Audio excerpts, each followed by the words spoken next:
विधानमंडल का बजट सत्र का चौथा दिन की कार्यवाही जारी। बजट सत्र को लेकर हो रही चर्चा, कल पेश किया जाएगा बजट।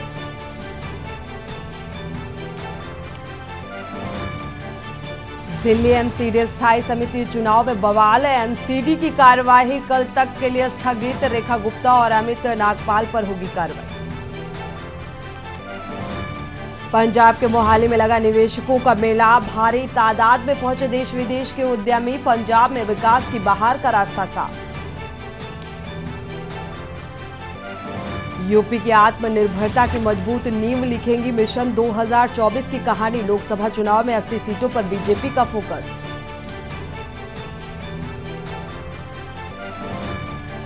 योगी सरकार 2.0 के दूसरे बजट पर मायावती का हमला। बोली, ये बजट ऊंट के मुंह में जीरा। और अखिलेश यादव ने योगी सरकार पर कसा तंज। कहा, योगी सरकार का बजट दिशाहीन। किसानों, युवाओं, महिलाओं को किया गया निराश। आप देख रहे हैं के न्यूज, खबरों का सारथी।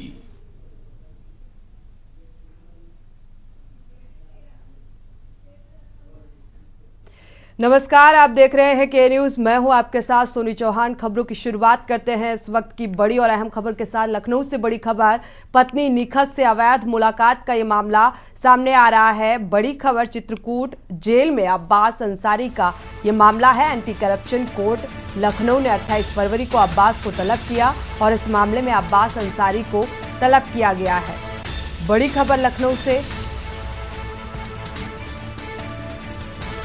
तो एंटी करप्शन कोर्ट लखनऊ ने 28 फरवरी को अब्बास को तलब किया।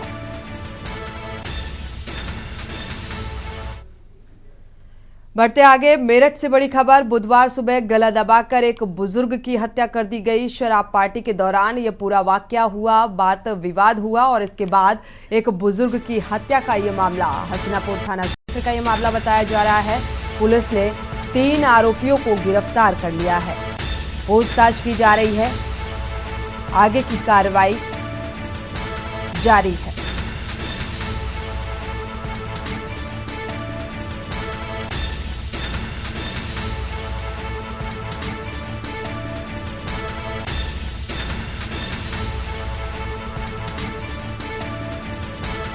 तो पार्टी के दौरान रिश्तेदारों से विवाद हुआ और रिश्तेदारों ने ही एक बुजुर्ग की गला दबाकर हत्या कर दी।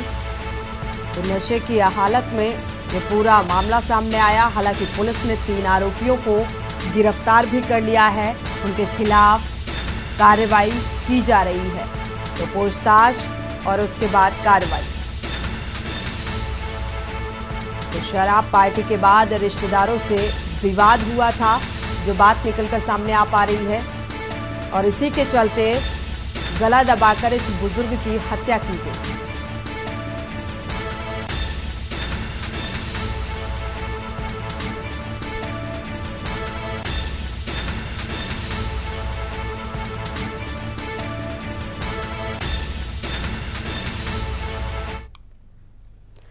जिला युवा कांग्रेस कोरिया अध्यक्ष राम सजीला यादव के नेतृत्व में पटना आदर्श चौक पर ईडी का पुतला दहन कर विरोध प्रदर्शन किया गया। यूथ कांग्रेस पदाधिकारियों ने कहा है कि ईडी छत्तीसगढ़ में जबरदस्ती कार्रवाई का कर सरकार के कार्यों में रोड़ा पैदा कर रही है। प्रदेश में ईडी के छापे को लेकर श्री यादव ने कहा है कि 24 फरवरी को छत्तीसगढ़ में आयोजित एआईसीसी के राष्ट्रीय अधिवेशन एवं प्रदेश में आगामी विधानसभा चुनाव से भयभीत होकर केंद्र की भाजपा सरकार प्रदेश कांग्रेस के नेताओं और विधायकों के घर में ईडी की छापेमारी कर परेशान और डराने की कोशिश की जा रही है।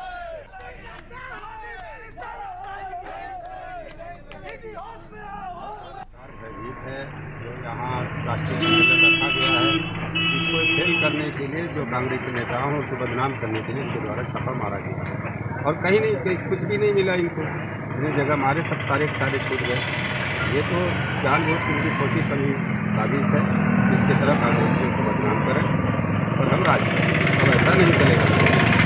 ईडी का जो मोदी सरकार उपयोग कर रही है छत्तीसगढ़ प्रदेश में हमारे नेताओं के विरुद्ध, जो इनका कार्रवाई करने का जो तरीका है, इस सरकारी एजेंसी का मोदी सरकार जो है गलत इस्तेमाल कर रही है। इसके विरोध करने के लिए आज यूथ के पदाधिकारी जो जिला अध्यक्ष जी हैं रामसिंह जिला यादव जी, सुजीत सोनी जी उपाध्यक्ष जी हैं, हमारे आदरणीय वेदांती तिवारी जी हैं, इनके नेतृत्व में आज ईडी का पुतला दहन का कार्यक्रम रखा गया और हम इस कार्यक्रम को सफलतापूर्वक संपन्न किए।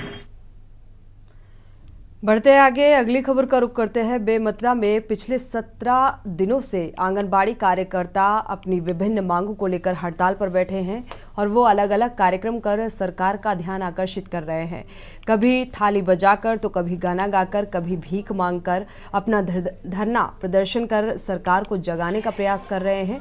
और इसी के तहत आज आंगनबाड़ी के कार्यकर्ताओं ने मां दुर्गा, भद्रकाली, काली सरस्वती, मां लक्ष्मी सहित अन्य देवी का रूप धारण कर धरना स्थल जयस्तंभ चौक से कलेक्ट्रेट तक रैली निकाली और अपनी मांगों को लेकर जमकर राज्य सरकार के खिलाफ नारेबाजी की। इतना ही नहीं, जिले के तीनों विधायकों के खिलाफ भी नारेबाजी की। उन्होंने कहा कि जब तक उनकी मांग पूरी नहीं होती हड़ताल पर बैठे रहेंगे और विभिन्न माध्यमों से राज्य सरकार को उनके किए गए वादों को याद दिलाते रहेंगे। ये चंडी नौ दुर्गा का रूप है, माँ भद्रकाली का रूप है, काली का रूप है और हम सरकार को अपने इस रूपों में जगाना चाहते हैं कि हमारी मांग को पूरा कर दे। नारी जाग जाती है तो हल्का मच जाएगा, तांडा हो जाएगा। हम चाहते हैं, नारियों में बहुत रोष व्याप्त है, जैसे उन्होंने अपने घोषणा पत्र में वादा किया है वादा को पूरा करें, नहीं तो नारी शक्ति उनको देखने के लिए 2023 आने वाला चुनाव में उनको दिख जाएगा। आज झांकी के तौर पे निकाले थे, हमारी बहनें आंगनबाड़ी कार्यकर्ता दुर्गा काली के रूप में अपना प्रदर्शन दिखाए और इसके माध्यम से हम भूपेश बघेल को ये बताना चाहते हैं कि हम लोग नारी हैं और नारी कुछ भी कर सकती है। और भूपेश बघेल को समझना चाहिए कि हम लोग 6,500 में 9:30 से 3:30 बजे तक टीचर के समान जो ड्यूटी देते हैं वैसी ही हम लोग भी ड्यूटी दे रहे हैं, तो हमारा भी मानदेय उतना होना चाहिए जितना कि हमारे घर परिवार चल सके। आज भारतीय जनता पार्टी छत्तीसगढ़ प्रदेश के निर्देशानुसार मोर आवास और मोर अधिकार कार्यक्रम के अंतर्गत कटघोरा विधानसभा क्षेत्र का कार्यक्रम आयोजित किया गया। कटघोरा विधानसभा के कार्यक्रम में मुख्य वक्ता के रूप में राज्यसभा सांसद सरोज पांडे की उपस्थिति रही और मोर आवास मोर अधिकार के तहत हरदी बाजार कॉलेज चौक में सरोज पांडे की अगुवाई में धरना प्रदर्शन करते हुए मेन रोड कॉलेज चौक होते हुए विधायक पुरुषोत्तम कुंवर के निवास का घेराव किया गया। पुलिस टीम व तहसीलदार की मौजूदगी में 2 बैरिकेड लगाए गए। भारतीय जनता पार्टी के द्वारा पहला बैरिकेड तोड़कर अंदर प्रवेश किया गया। दूसरा बैरिकेड के समीप पुलिस टीम और प्रशासन की ओर से भारतीय जनता पार्टी के कार्यकर्ताओं को रोका गया। दूसरे बैरिकेड पहुंचने पर भारतीय जनता पार्टी के कार्यकर्ताओं के द्वारा तहसीलदार रविशंकर राठौर को ज्ञापन सौंपकर धरना समाप्त किया गया।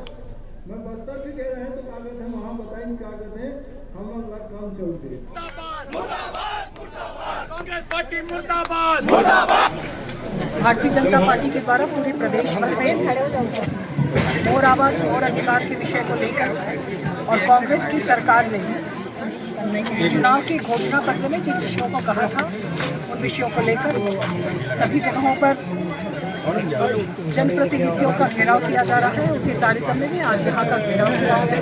यहाँ के विधायक ने जिस प्रकार से सरकारी जमीन को कब्जा किया है, जिस प्रकार से उन्होंने शराबबंदी का वादा हुआ, लेकिन शराबबंदी के वादा कांग्रेस की सरकार ने किया।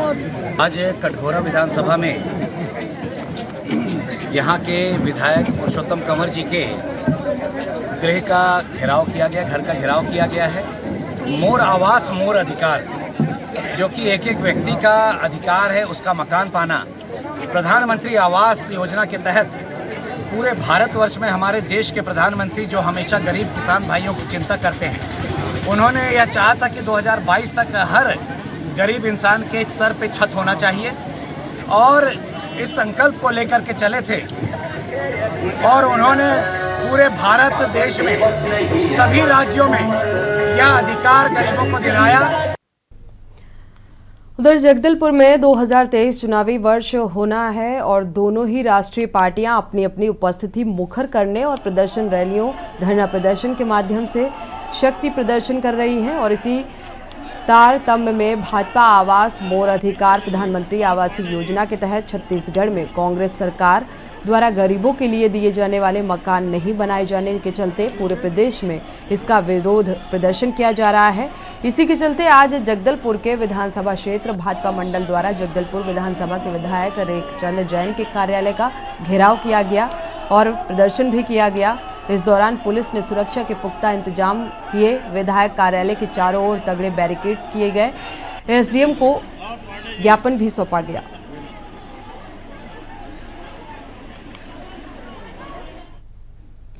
रुक करते हैं अगली खबर का। मामला नवागढ़ विधानसभा क्षेत्र का है, जहां पूर्व कैबिनेट मंत्री दयालदास बघेल के ऊपर उनकी सास ने जमीन हड़पने का आरोप लगाते हुए थाने में शिकायत दर्ज कराई थी और इसको लेकर आज पूर्व कैबिनेट मंत्री ने प्रेस कॉन्फ्रेंस कर अपनी बात रखी। उन्होंने कहा कि जिस प्रकार से उनके ऊपर आरोप लगाए गए उनका इससे कुछ लेना देना नहीं है। उन्होंने ये भी कहा कि शिकायतकर्ता के ऊपर ही कहा गया है कि फर्जी तरीके से उन्होंने शिकायत की है। शिकायतकर्ता महिला है और नाम किसी पुरुष का लिखा गया है और इन्हीं सब बातों को लेकर उन्होंने कहा है कि राजनीतिक छवि खराब करने के उद्देश्य से ये कृत्य किए जा रहे हैं और इससे ज़मीन को लेकर शिकायत की गई है और अभी भी दूसरे के नाम पर है। इस प्रकार से राजनीतिक षड्यंत्र कर रहे उसे बदनाम करने की कोशिश है। उन्होंने आरोप लगाया है कि जब जब चुनाव आते हैं इस प्रकार का राजनीतिक षड्यंत्र विरोधियों के द्वारा किया जाता है। क्या है, थाना में मेरे सास है उसके नाम से वास्ते करके लखनलाल कुर्रे, जो मेरा रिश्ते में 1.5 साल लगता है, इनके द्वारा थाना में एक आवेदन दिया है और जबकि ये पूरा प्रकरण से मेरे को कोई लेना नहीं है न कोई देना है। ये आरोप जो लगाए हैं उनके ऊपर एकदम निराधार है। उसमें फूफा जी का किसी प्रकार से लेना देना या कोई वास्ता नहीं है। ये जो है पारिवारिक विवाद जो है वो लखनलाल कुर्रे और हम लोगों के बीच में है और इसमें उनका कोई लेना देना नहीं। तो उनके ऊपर आरोप फिर क्यों लगाया जा रहा है? ये राजनीति षड्यंत्र है। ये आरोप जो लगाए हैं वो राजनीति षड्यंत्र के तहत माननीय श्री दयालदास बघेल जी का मतलब छवि धूमिल करने के लिए सब किया जा रहा है।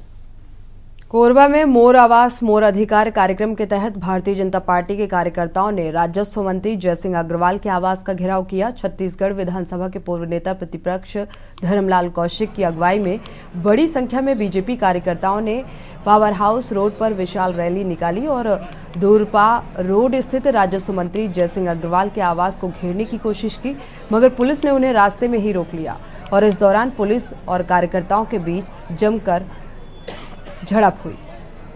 इसमें उन्होंने बेरोजगारों को छलने का काम इस प्रदेश के मुख्यमंत्री के द्वारा किया गया है। चुनाव के पहले उन्होंने घोषणा किया था, अब बोल रहे हैं अप्रैल से लागू होगा और उस पर दिया क्या है, उस परिवार का कोई शासकीय सेवक में ना हो, अशासकीय सेवा में ना हो, वो पात्र नहीं माने जाएंगे। यदि 5 एकड़ खेती है तो अपात्र हो जाएंगे, 75 क्विंटल धान यदि बेचे हैं तो अपात्र हो जाएंगे। मतलब आखिर ये छलने का काम मुख्यमंत्री जी क्यों कर रहे हैं? और आपका घोषणा पहले के हैं तो जिनको दिया जाना है उनका 51 महीने का बाकी है, 4 साल का। ये 51 महीने का जो बाकी है उसके साथ में 2500 रुपये उनको देनी चाहिए। बीच बड़ी खबर रायपुर से मिल रही है। इस वक्त की बड़ी और अहम खबर, पत्नी के ऊपर पेट्रोल डालकर उसे जलाने की कोशिश की गई है। प्रेम प्रसंग का ये मामला बताया जा रहा है। पत्नी को जिंदा जलाने की कोशिश की गई है। बड़ी खबर, तो पड़ोसियों ने पुलिस को इस बात की सूचना दी।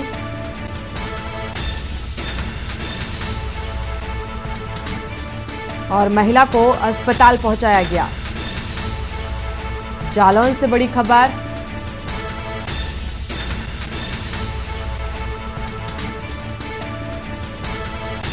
तो प्रेम प्रसंग के चलते एक पत्नी को जिंदा जलाने की कोशिश की गई। हालांकि इस बात की सूचना स्थानीय लोगों ने पुलिस को दी। पुलिस इस पूरे मामले की जांच पड़ताल में जुटी है। तो महिला को अस्पताल में स्थानीय लोगों ने भर्ती कराया, पड़ोसियों ने भर्ती कराया, इलाज जारी है।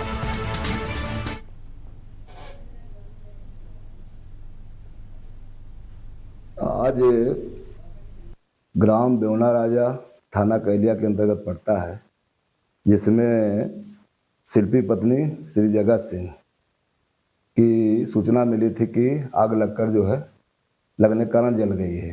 जिस पर पुलिस वहाँ मौके पर पहुंची थी, उसकी पत्नी और उसके सास ससुर मिले थे।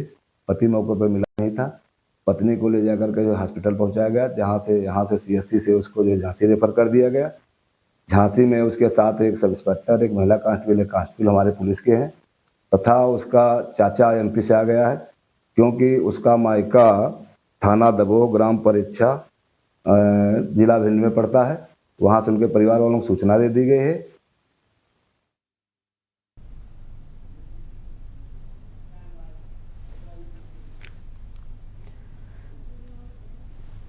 बढ़ते आगे, नालंदा जिले के गिरियक का प्रखंड के सतुआ बालू घाट में अवैध तरीके से मिट्टी कटाई के नाम पर बालू का उठाव किया जा रहा है। ग्रामीणों ने बताया कि जो रेती जमीन पर मिट्टी कटाई के नाम पर प्रशासन की मिलीभगत से अवैध तरीके से बालू का उठाव हो रहा है और दिन के उजाले में मिट्टी का कटाव किया जाता है, जबकि रात के अंधेरे में अवैध तरीके से बालू का उठाव हो रहा है। इस समस्या को लेकर पंचायत के मुखिया बलबीर यादव और किसान के द्वारा राजगीर अनुमंडल पदाधिकारी अनीता कुमारी सिन्हा को एक आवेदन किया गया। किसानों ने बताया कि अगर इस मामले को सही समय पर सुलझाया नहीं गया तो आने वाले वक्त में खून खराबा हो सकता है और साथ ही बालू से जुड़े मामले को देखते हुए राजगीर अनुमंडल पदाधिकारी अनीता कुमारी सिन्हा बुधवार को जांच के लिए सतुआ बालूघाट पहुंची हैं। सतुआ बालू घाट है सर, ये रेती जमीन में कुल खुदाई हो रहा है, गाबर वाला कर रहे हैं। रात में बालू भी उठता है अवैध, समझ गए। कुल रेती जमीन को खनन कर रहा है सर अवैध। बालू घाट है, ये रजौली टू बख्तियारपुर रजौली 4 लेन जो बन रही है, उसमें गाबर और मेरे गांव के द्वारा कंस्ट्रक्शन जो काम चल रहा है उसमें जबरदस्ती अवैध बालू उठाया जा रहा है। यहाँ जो कंपनी का आदेश है 1 फीट काटने का, यहाँ आप लोग देखेंगे कि ये मीडिया वाले हैं, यहाँ शासन प्रशासन द्वारा मिल करके सभी को किसान भाइयों को क्षति पहुंचाया जा रहा है। डायरेक्ट क्षति, अगर कोई बोलने आता है उसको धमकी दिया जाता है कि तुमको गोली उड़ा देंगे, मार देंगे, जान मार देंगे। SDO साहब आए, कल गए थे हम लोग आवेदन SP के पास गए थे, पूर्व मुखिया सुरेश महतो हैं, उनको डायरेक्ट धमकी फोन पर फोन आया गया है कि आपको मार देंगे, धमका देंगे। पूर्व सरपंच साहब आए थे ना, हाँ SDM साहब आए थे। क्या हुआ जांच में? अब जांच पड़ताल में वो देखे, सब कुछ ब्यौरा लिए हैं। इनके द्वारा कहा गया था कि हम बिना एग्रीमेंट का रेती जमीन में खनन किया जा रहा है, तो उसी का नापी वगैरह के लिए CO को आदेश दिया गया है कि किनकी ज़मीन है वो आइडेंटिफाई कर ले। नापी के लिए कहा गया है, उसके बाद नापी का रिपोर्ट आता है, उसके बाद गलत किया गया होगा तो उसे फिल करवा दिया जाएगा। बात करते हैं महिला सुरक्षा को लेकर। दिल्ली में एक बार फिर से महिला सुरक्षा पर सवालिया निशान खड़े हो रहे हैं। राजधानी में महिलाओं और बच्चियों के खिलाफ बढ़ता अपराध का ग्राफ थमने का नाम नहीं ले रहा है और ऐसी ही एक और खौफनाक वारदात सामने आई है। बाहरी दिल्ली के नागलोई थाना क्षेत्र में 11 साल की बच्ची की अपहरण के बाद हत्या का मामला सामने आ रहा है और उस पर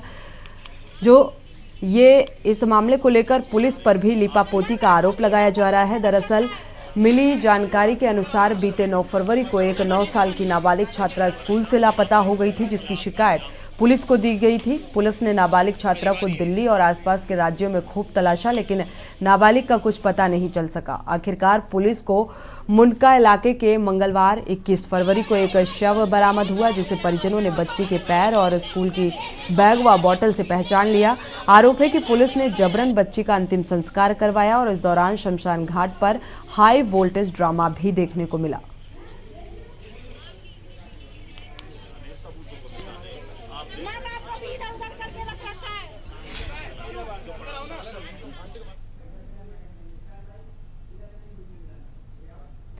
और सीधे रुक करते हैं यूपी विधानसभा का।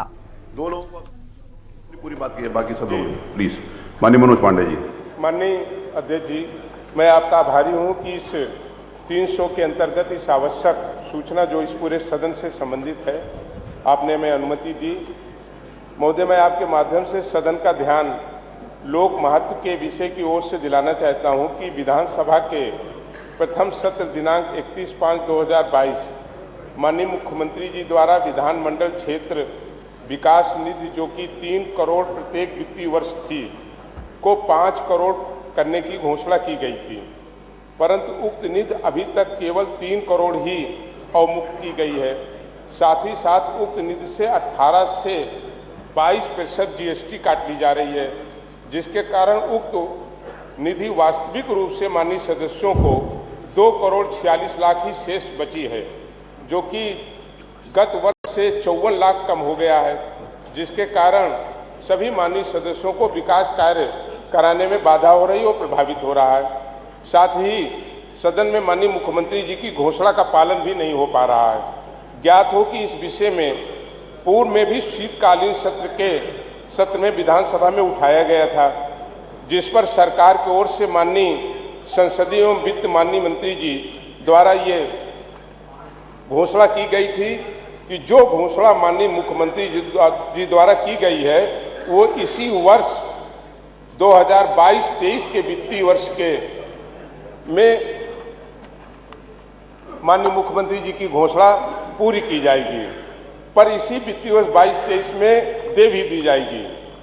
जब हम लोगों द्वारा ये जिज्ञासा व्यक्त किया गया कि बजट में इसकी व्यवस्था नहीं की गई है, तब उन्होंने कहा कि इसे हम पुनर्वियोग के माध्यम से भी दे सकते हैं, परंतु आज तक कोई कार्रवाई नहीं की गई। और मानवर आपसे आग्रह है कि इस औचित्य के विषय पर एक बार फिर व्यवस्था की मांग करता हूं। आ गया, पूरी बात आ गई माननीय मंत्री जी। माननीय अध्यक्ष, ये मान्यवर तो यूपी विधानसभा सत्र का आपको बता दें आज चौथा दिन है और हंगामे से इसकी शुरुआत हुई थी। अभी कुछ देर पहले भी जो सदन की कार्रवाई है वो 15 मिनट के लिए स्थगित कर दी गई थी। जाति जनगणना को लेकर मांग की जा रही थी और इसी बात को लेकर जो विपक्ष है वो हंगामा करने लगा और हंगामे के चलते सदन की कार्यवाही बाधित हुई, इसके चलते स्थगित कर दी गई। और इसी के साथ बुलेटिन में फिलहाल बस इतना ही। आगे खबरों के लिए आप देखते रहिए के न्यूज़।